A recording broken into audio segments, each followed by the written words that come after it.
el ministro Roberto Sánchez de Comercio Exterior y Turismo, que hoy ha presentado un balance, por supuesto, de lo realizado hasta ahora en su gestión y lo que importa muchísimo, las perspectivas para el próximo año, para este año, ministro.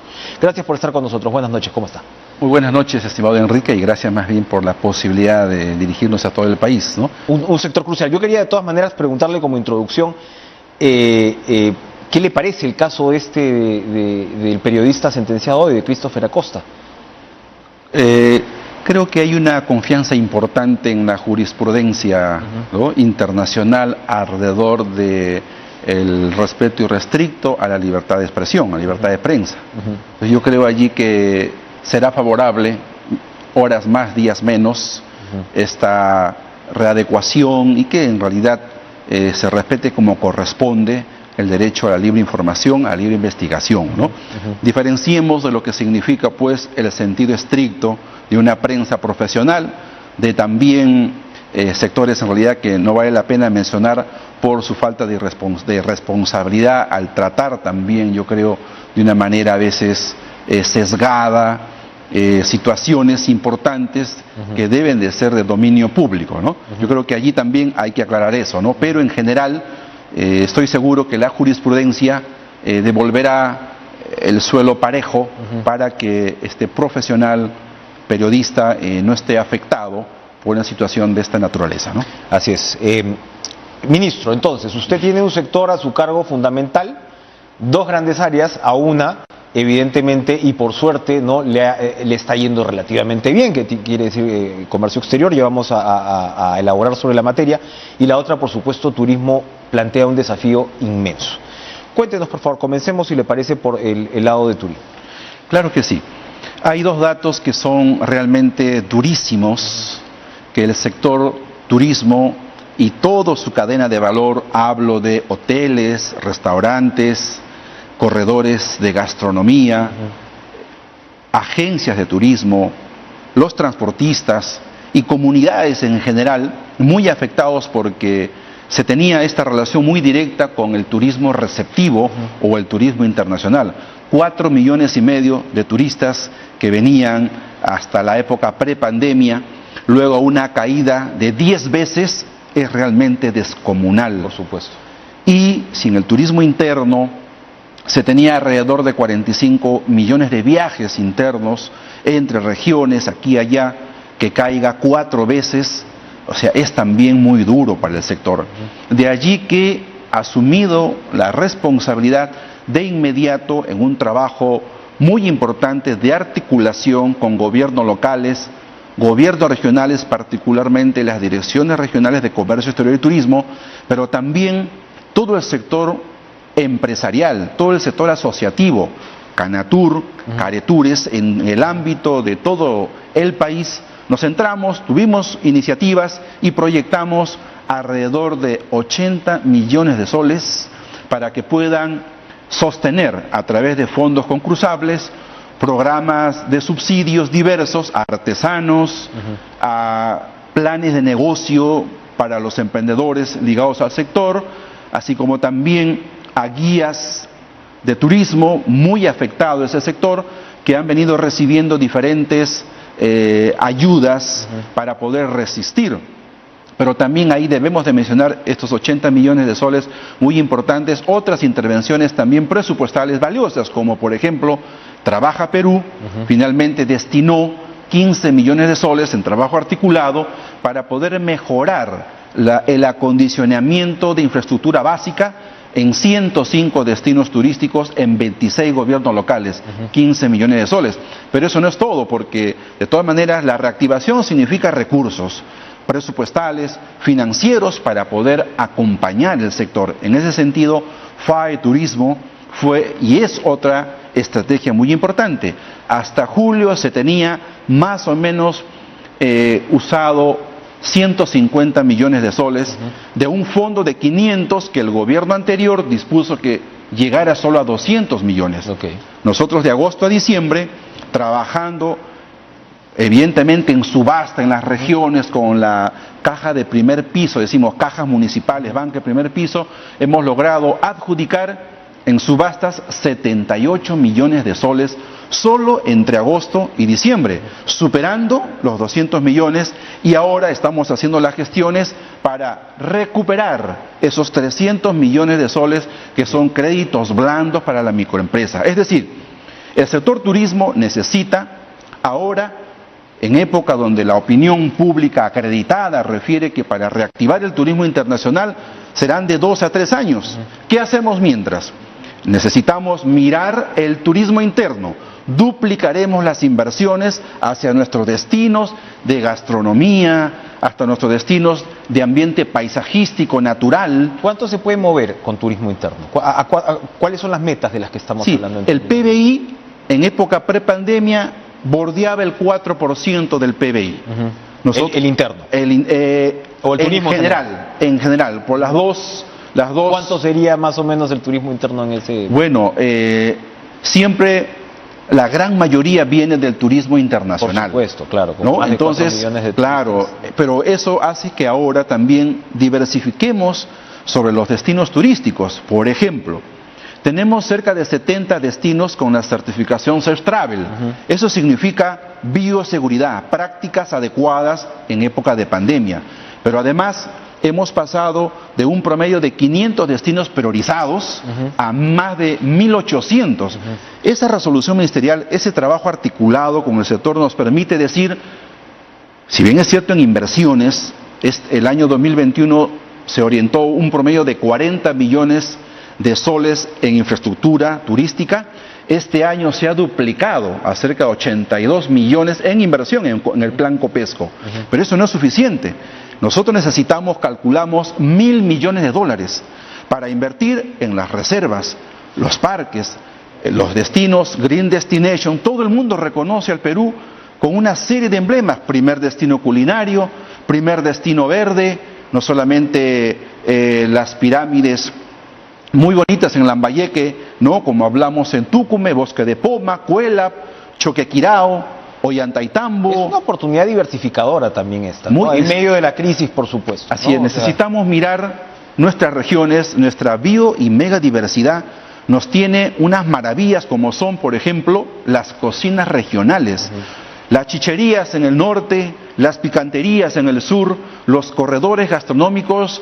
Hay uno, levanta una piedra y hay un emprendedor peruano luchando por mejorar el sector turismo. Cuénteme, para antes de ir a la primera pausa, por favor, ¿qué pasa con el reclamo que hacen restauranteros, operadores turísticos sobre la devolución de los créditos? Usted me dice, esto va a tomar por lo menos unos 3 años más. Por ejemplo, hablaba con Blanca Chávez, ¿no? Que es todo el tema restaurantes. El cálculo es que han cerrado 100.000 restaurantes. Y claro, el impacto en el sector turismo ha sido similar, ¿no? Y ellos dicen, oiga, Colombia está pateando el cobro de Reactiva, por ejemplo, un par de años más. ¿Se ha considerado esa posibilidad para sectores especialmente vulnerables dentro del Ejecutivo? La gran estrategia articuladora de vocación público-privado es para nosotros la Mesa Ejecutiva de Turismo. 7 ministerios: Ministerio de Economía, Transportes y Comunicaciones, el Ministerio de Trabajo, Cultura, nosotros, Medio Ambiente, es decir, todos articulados con todos los privados, todos los subsectores. Lo sensato es extender ese periodo y lo vamos a evaluar. Ahora con el Ministerio de Economía, en la propia Mesa de Trabajo, evaluaremos todo un paquete de incentivos tributarios porque en realidad está muy golpeado el sector y necesitamos también tener, yo creo, un fondo que permita, no solamente en el aspecto tributario, sino fundamentalmente inversiones, como por ejemplo esto de la recuperación anticipada, devolución anticipada del impuesto del IGB, ¿no? Que está logrando allí disponer para este año un promedio de $200 millones en la cadena hotelera. Por supuesto, y eso, ¿no? Que es muy valioso. Una diferencia. O sea, nuestro enfoque es claro: sin articulación público-privado, sin la asociatividad de nuestras comunidades, pensando en los emprendedores que producen y cocinan tamales, que hacen los deliciosos colados acá en Chincha. Acabo de estar el último fin de semana en Chincha con Mama Iné, ahí en el Guayabo, en Chincha, en el Carmen, viendo realmente cómo la gente cuidándose Por supuesto. como corresponde, está saliendo a luchar. Vamos a hacer una pausa, vamos a regresar a hablar también de comercio exterior, pero quiero dejarlo con una pregunta. ¿Cómo precisamente han funcionado los fines de semana largos, como esta suerte ya de experimento, de metodología que seguramente podría servir mucho para este año? Vamos a una pausa, regresamos con el ministro Roberto Sánchez. Veía en la pausa ahora mismo, ¿no?, la noticia sobre la Guaconada de Mito, ¿no?, reconocida como patrimonio cultural y claro, el Perú es inacabable, pues, en términos de lo que puedes ofrecer como turismo, y yo le preguntaba al ministro Roberto Sánchez qué luces ha ofrecido estos últimos fines de semana largos, en algunos casos bastante largos, como de alguna manera metodología, abordaje a la promoción del turismo interno, que es, como usted bien señala, lo que nos va a acompañar sobre todo por lo menos este año, ¿no?, siendo realistas, ¿no? Mira, el impacto ha sido muy bueno, ¿no? El primer feriado, luego de emitirlo, movilizó alrededor de 400.000 viajes internos, ¿no? Los otros alrededor de 200.000, 250.000. Es decir, en pandemia sí tuvo un efecto positivo, ¿no?, los feriados largos. Lo vamos a mantener, pero a esta ocasión, en el año 2022, con programas y con paquetes turísticos en cada uno de los corredores. PROM Perú seguirá mirando el turismo receptivo, las más de 32 oficinas comerciales en el mundo, pero esta ocasión vamos a duplicar los esfuerzos hacia los destinos internos, que nos permita reactivar la economía, los empleos, y estamos mirándolo de esa manera. Un dato muy valioso es que hoy el mundo está muy interesado por todo lo que llamamos lo verde, lo sostenible. Claro. Teniendo más de 70 parques y reservas naturales, con el Ministerio del Medio Ambiente hemos logrado tener un convenio y estamos coordinando con la Unión Europea, bueno, no solamente con la Unión Europea, sino con otros portafolios de inversión para hacer un fondo de inversiones, que podrá ser diverso, con diferentes mecanismos, porque necesitamos, por ejemplo, seguir muy lejos en Loma de la Chay, alrededor de 6.000 hectáreas. Usted quiere pernoctar de un día a otro, no hay dónde dormir. Usted quiere poner su camioneta en una playa segura de estacionamiento, no hay. La Panamericana quiere una carretera, por lo menos una trocha para caminar adecuadamente, no hay. Estamos hablando de las Lomas de la Chay, que entre las lomas son las más conocidas. A 150 kilómetros. ¿No? A 10 minutos de la Panamericana. Usted quiere un buen centro de interpretación o un lugar de servicios múltiples, no hay. Por Dios, estando aquí nada más. Y si miramos nuestros 70 parques y le ponemos solo 100 millones de dólares, que va a significar a inversión, facilitación, estamos hablando de un techo alto. Ahora, pero lo que usted describe es cómo priorizamos, digamos, qué proyectos atender, qué circuitos, porque claro, como yo decía, el Perú es infinito, pero nos podemos perder también en esa condición para ver qué es lo que impulsas a la hora que hablas de turismo interno. ¿Cómo va a priorizar eso? Sí, hemos tenido una reunión muy importante con la Unión Europea. El señor Gaspar Frontini es el embajador de la Unión Europea en el Perú, pero también con SECO, ¿no?, la cooperación suiza, sí, para poder hacer un estudio maestro de cómo priorizamos las inversiones. A ojo de buen cubero, yo podría decir, por ejemplo, tenemos 69 destinos turísticos con certificación Safe Travel. Esos son los primeros que tendrías ya que concentrar. 70 parques, reservas naturales, que son bonos verdes, es decir, podemos hacer un fondo, un crédito importante para que podamos operar a través de concesiones, a través de propiamente como sector público, con COFIDE, con mecanismos diversos. Este año, este periodo de gobierno, el presidente Pedro Castillo mira las regiones. Nuestro exhorto es hacia diversificar nuestros destinos, desde Tumbes hasta Tacna, Puno. Creemos que hay una gran e inmensa oportunidad allí que trabajar y estamos mirando de esa manera. Avanzamos bien articulados, gobiernos regionales, gobiernos locales, los corredores diversos, conociendo face to face, como decimos, cara a cara. Venimos de las regiones. Gracias por la alusión al nombre del programa, ministro. Pero, a ver, esta estrategia de las mesas ejecutivas, esto que usted me está comentando del diálogo, no solo intersectorial, sino involucrar al privado, ¿no?, en ese circuito, ¿se reproduce también en el sector comercio exterior? Totalmente. ¿Cómo están trabajando ahí? Claro que sí.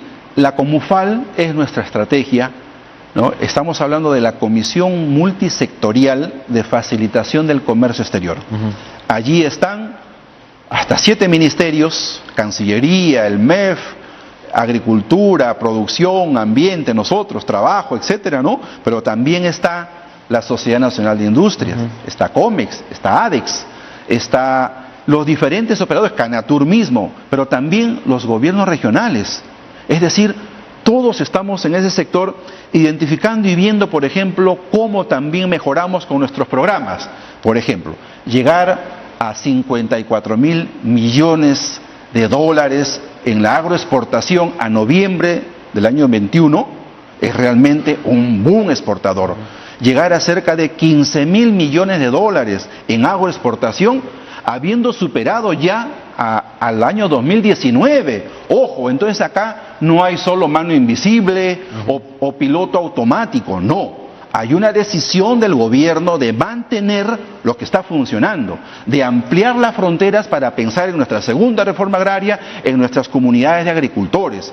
El programa de apoyo a la internacionalización, 20 millones de soles para identificar empresas que lleguen desde el primer nivel hasta aprovechar nuestros 22 tratados de libre comercio. Ese es un componente importante que debería tener la segunda reforma agraria, ¿no? O sea, la posibilidad de exportar, la posibilidad de que los campesinos altoandinos, sobre todo, se puedan involucrar en estas cadenas exportadoras. Totalmente de acuerdo. Allí, cuando vamos al BRAE, cuando vamos a Cajamarca, a Jaén, cuando vemos que no solamente somos primeros en el mundo en arándanos, en quinoa, hemos visitado los diferentes emporios y vemos que aún no estamos en la capacidad de atender la demanda que se tiene sobre nuestros productos orgánicos. Pero el gran reto hacia adentro, yo recuerdo esta frase de TLC hacia adentro, y después el chorreo económico. Nosotros no queremos nada de hacia adentro ni chorreo. Creo que es un derecho llegar a las comunidades, a los pequeños agricultores. Allí tenemos un enorme reto que se llama también soberanía alimentaria. Tenemos que trabajar para garantizar la alimentación de nuestra gente. El comercio exterior nos brinda hoy inmensas oportunidades. Por lo que me está describiendo, esa soberanía y esa seguridad alimentaria de ninguna manera entra en contradicción con la capacidad, por ejemplo, agroexportadora del país. Pero hay que articularla. La Ventana Única de Comercio Exterior, por ejemplo, es un programa de digitalización que agrega valor y que quita la tramitología, ¿no? El tener todos en un solo espacio digital está ayudando. Mira, el ahorro es de más de 130 millones de soles en procedimientos. Pero hoy nuestro enfoque es también la conectividad. Si queremos ser competitivos, necesitamos un enfoque portuario de calidad. Necesitamos aeropuertos de calidad. Estuve el día domingo en Pisco. Disculpen, va a ser duro. Un elefante blanco. Un hermoso aeropuerto que por problemas se refiere de mercado. Es impresionante ese aeropuerto, es impresionante. O sea, lo usan creo que para hacer vuelos a las líneas de Nazca. O sea, es impresionante. Paradas técnicas. Así es. ¿No? Aquí se necesita, por eso nosotros hemos estado con el gobernador, la alcaldesa de Paracas, todos los articulados, la mesa, la propia gremio turístico. Vamos a hacer una mesa técnica y de inmediato. Eso hay que destrabarlo. ¿Dónde está el problema en un aeropuerto como ese? Que ya está listo. En el caso de Pisco, no. Miren, en el caso de Pisco, yo diría dos temas, ¿no? Un tema de mercado, que necesita también cómo no solamente abrimos concesión o contratos para nuevos operadores de vuelo, sino también significa apostar por promocionar, luchar contra el monopolio. Aquí también hay que decir con claridad que necesitamos reglas que permitan articular un win-win. Acá necesitamos reglas claras también para que otros operadores puedan también intervenir. Allí hay un problema de la propuesta propiamente y las condiciones que se le da a otros operadores para que puedan operar. Estamos hablando de Pisco, pero podemos hablar de diversificar otras rutas, Ayacucho, ¿no? Huánuco, Jaén, Iquitos. Por Dios, miramos también unos aeropuertos aún que no son tan amigables, ¿no? Yo creo que aeropuertos, terminales portuarios, carreteras, ¿no? Sin mejores carreteras no llegamos a los mercados. Nuestro enfoque es integral, es multisectorial. El Ministerio de Transportes y Comunicaciones, Vivienda, Cultura. El gobierno tiene esta concepción ¿no? Público-privado, tenemos estabilidad jurídica, hay un buen marco macroeconómico y estamos por encima del promedio en América Latina en exportaciones. Claro, todo el mundo cree en el Perú, cree en la solidez de la economía, cree en este gobierno democrático. El problema está acá adentro todavía por sectores que no quieren ver realmente el sol y las luces, ¿no? Cuénteme, hay un debate que me parece que se está desarrollando entre los empresarios, que lo he notado y lo comentaba hace algunos días con Salomón Lerner, que usted me hablaba de la Sociedad Nacional de Industrias. Y ha mencionado varias veces los TLCs. La Sociedad Nacional de Industrias, por ejemplo, insiste con el tema de salvaguardas textiles, que sabemos que es un sector fundamental también, el textilero, muy golpeado, ¿no?, por el tema pues de la importación, y hay casos de dumping, hay todo un largo debate al respecto. Pero pareciera que entre partes pues del empresariado hay por un lado una demanda por liberalizar y abrir más el comercio, y otros más bien reclaman algún nivel de protección. Yes. ¿Usted puede ver ese contraste ahora mismo y cuáles son los principales puntos y cómo se va a abordar en principio, como política? En general, es adecuado sostener los parámetros del comercio internacional, además de manera vinculante en nuestros tratados de libre comercio. Yo creo que allí hay una primera base. Una segunda es que nuestras economías y nuestros productores nacionales, excepcionalmente, de demostrarse el procedimiento que corresponde también a decir si es que hay una afectación por prácticas de dumping o entre otros, por problemas de subsidio, etcétera, en otras economías respecto a productores que llegan o importadoras en el país, sí corresponde que los órganos competentes evalúen la posibilidad. Y hoy, Indecopi, hoy hay todo un equipo que está evaluando la alternativa. Nosotros no queremos un mecanismo que transgreda las reglas de comercio.